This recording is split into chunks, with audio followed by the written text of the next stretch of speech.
Est-ce qu'on peut dire que tu as commencé autodidacte, c'est-à-dire que tu as commencé sans prendre de cours? En fait, ce qui s'est passé, c'est que j'ai tellement passé j'ai passé beaucoup de temps à dessiner, tellement je suis nul à l'école. Au lycée, je veux dire, je connais rien du tout. Mais ce qui s'est passé, c'est que comme mon père, il voit que son fils dessine beaucoup, comme tu es nul à l'école, c'est pas la peine que tu continues en fait, parce que toi, ton métier, c'est que tu t'y plais directement. C'est pour ça qu'il m'a mis directement à l'école de Beaux-Arts, formé encore plus au niveau du dessin. Et je passe beaucoup de temps à faire les portraits, j'adore faire les paysages, tout en fait parce que je me sens tellement de base. Mais quand je suis arrivé en France, j'ai fait aussi les dessins au conquis d'audience au tribunal Ah ouais. en tant que dessinateur parce que mon beau-père il est procureur dans le sud de la France. Et puis quelques temps plus tard, en fait, je me sentais vraiment pas à l'aise parce que dans le tribunal, il y a la tension. Et parce que pour dessiner, il faut me concentrer, il faut l'ambiance. Là, c'est trop tendu parce que j'entends de ce qu'il dit. Il faut que je dessine.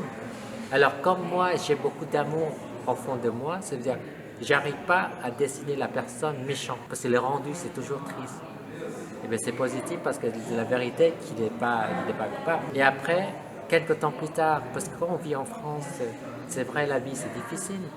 Déjà, de base, je ne parlais pas bien français. Et en même temps, il faut aussi se battre pour vivre, travailler.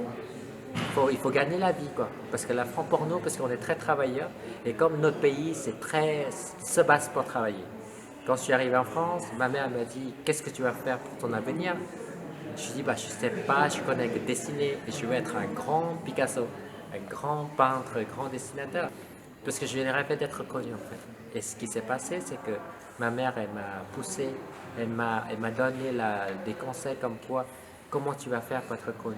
Voilà, je lui ai donné, voilà, ce que je veux, c'est un grand dessinateur. Mais elle m'a dit que non, tu seras mort pour être connu. Parce que tous les peintres qu'on voit bien, qu'ils sont morts pour vendre leurs tableaux. La seule chose que tu peux être connu vite fait, c'est d'être un styliste. Alors de base, je ne connais pas du tout la mode. Ça n'a même pas passé dans l'esprit de la mode.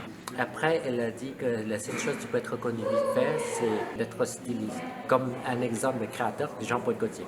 Il a fait la tenue, il a fait un défilé en une nuit. La chanteuse Madonna qu'elle a vu la tenue, elle a porté le lendemain, il est connu. Tout le monde en parle.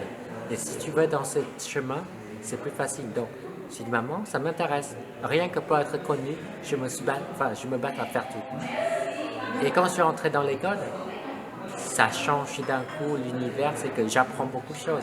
Au niveau de la technique, au niveau des mots, les grammaires, ça veut dire j'apprends des nouvelles mots. Il y a la couture, les mots couture, les tissus, les fils, les aiguilles, tous les mots. Parce que quand je suis arrivé en France, j'étais directement dans un restaurant. J'ai appris à des cuillères, des fourchettes, des assiettes et puis la salade, des tomates. Enfin, j'apprends des mots. Comme on est étranger, c'est normal qu'on écoute. Et là, quand je suis dans la mode, tous les tissus, les lisières, les cotons, tout